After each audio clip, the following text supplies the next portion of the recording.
Olá, seja muito bem-vindo ao nosso encontro de 30 dias de leitura na Palavra do Senhor. Hoje estamos no nosso 10º dia. Veja só, um terço da nossa caminhada já foi. Parabéns para você que está conosco nessa jornada fielmente. E caso você ainda tenha perdido alguns dos nossos capítulos, não se preocupe. Volte, veja os vídeos que estão aí no nosso canal e atualize o seu coração em mensagens do livro de Provérbios para que você possa ter mais aprendizado, mais crescimento. Porque o nosso propósito é avançar na nossa vida espiritual, conhecendo mais da palavra de Deus. Algumas pessoas têm perguntado, mas qual é o propósito de 30 dias de leitura da Bíblia? O nosso propósito não é mágico. Nada vai acontecer depois de 30 dias. Isso aqui não é uma corrente, não é um misticismo. E se eu quebrar essa corrente, pode vir algum dano sobre a minha vida? Não. Acontece que nada muda quando você não muda. A melhor das hipóteses é que tudo vai continuar como está. Porque quando você se aplica em ler a palavra de Deus, você está dando um passo para fora da sua zona de conforto.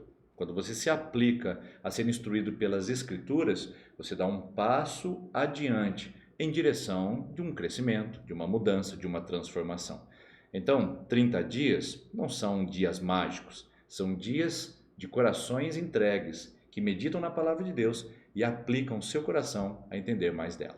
Hoje, nós vamos estudar Provérbios, capítulo de número 10. E eu, diferentemente dos vídeos anteriores, não vou falar sobre um tema apenas, porque se você notar, todo o livro de Provérbios, ele mostra em algum momento, em alguma situação, contrastes, figuras de oposição. Mas esse capítulo número 10 é especial. Todos os versículos têm figuras de oposição. Depois você leia com cuidado, medite. Sempre existe uma conjunção adversativa, ou seja, sempre tem um mas, um porém, um contudo, apresentando duas ideias completamente distintas. Então eu quero pegar algumas dessas e meditar com você, já que é um texto tão rico e com tantas figuras, eu quero pegar 3 versículos e meditar em temas distintos, mas que eu espero que sejam de grande proveito para a sua vida e também para o seu coração. Vamos lá? Provérbios capítulo número 10, versículo 7 diz assim: A memória deixada pelos justos será uma bênção, mas o nome dos ímpios apodrecerá. Veja que forte essa mensagem, né? Você já ouviu falar sobre legado? Pois é, legado é diferente de herança. Muitas pessoas preocupam-se na sua jornada e na sua caminhada construir patrimônios que permitam às suas gerações futuras receberem algum tipo de herança. Herança é o que você deixa quando você parte daqui. E posso garantir para você que muitas pessoas acabam brigando por herança. Muitas pessoas acabam tendo contendas por herança. Legado é diferente. Legado é o que você deixa pelo fato de ter estado aqui. E eu acho essa frase fantástica e maravilhosa. Não me recordo agora quem disse, mas eu lembro que em algum momento eu escutei essa frase que dizia: legado é o que você deixa só pelo fato de ter passado por aqui. E eu pergunto: o que você está deixando? Quais são as memórias que você está construindo?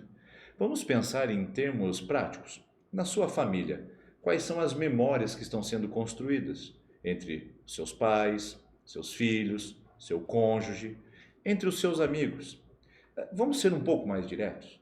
Se você partisse hoje, quais memórias seriam lembradas e seriam até mesmo contadas a respeito da sua vida e da sua passagem nessa terra?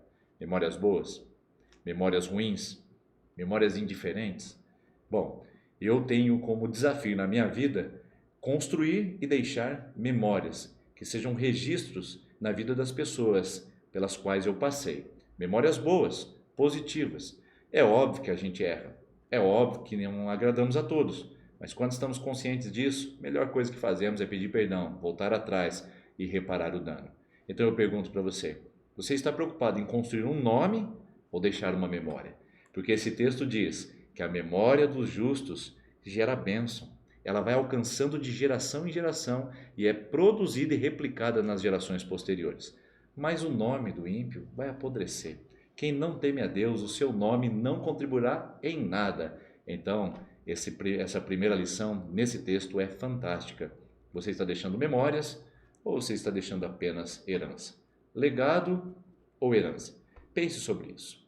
Um outro versículo que me chama a atenção é o versículo 9 de Provérbios 10, que diz assim: quem anda com integridade, anda com segurança, mas quem segue, veja a palavrinha mas novamente, mas quem segue veredas tortuosas, caminhos tortuosos, será descoberto. Você já percebeu como a mentira e o engano geram insegurança? Gente que vive debaixo da mentira, gente que vive contando inverdades ao seu respeito, sempre estão à espreita de serem pegas. Sempre estão preocupadas com uma seguinte frase: e se descobrirem? E se descobrirem a farsa? E se descobrirem o meu engano? Por isso que Provérbios capítulo 10, e nesse versículo número 9 diz: quem anda em integridade, anda com segurança. Nada melhor do que um sono tranquilo, não é verdade? Nada melhor do que colocarmos a nossa cabeça no travesseiro e a nossa consciência estar leve e tranquila sobre o que temos vivido e feito. Andar na luz. Então eu quero dar uma palavra para você que assiste esse vídeo nesse momento. Você tem andado na luz? Porque se andar nas sombras, aí existe uma grande insegurança, uma preocupação.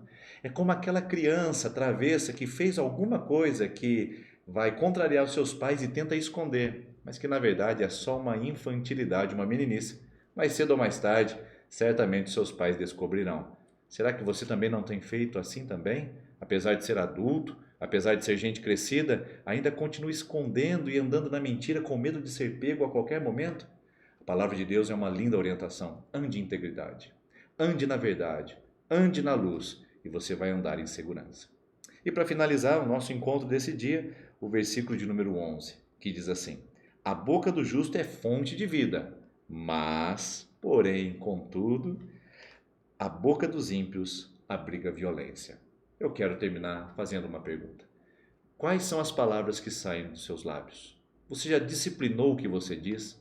Lembre-se, o que vem dos seus lábios tem o poder de trazer vida ou oportunizar morte. Quem sabe seja um texto para a gente meditar mais à frente em Provérbios capítulo 18, versículo 20, que diz que morte e vida estão no poder da língua, e aquele que usa da língua comerá de seus frutos. Vamos pensar sobre isso um pouquinho mais adiante? Vamos aguardar para que, quem sabe, chegando lá a gente possa pensar melhor como estão sendo usadas as nossas palavras, mas a princípio cabe deixar registrado aqui: suas palavras ou são fonte de vida, ou são fonte de destruição. Que dos seus lábios, na sua casa, por onde você passar, você evite qualquer tipo de palavra ofensiva, agressiva e violenta, e use palavras de bênção para comunicar bênção para aqueles que as ouvem. Que assim Deus te use e abençoe, que o seu coração seja íntegro, que a sua boca seja santa e que a sua memória seja um legado de grande bênção na vida de muitas pessoas. Vamos orar juntos? Nesse momento, convido você a fechar seus olhos e comigo concentrar-se em oração.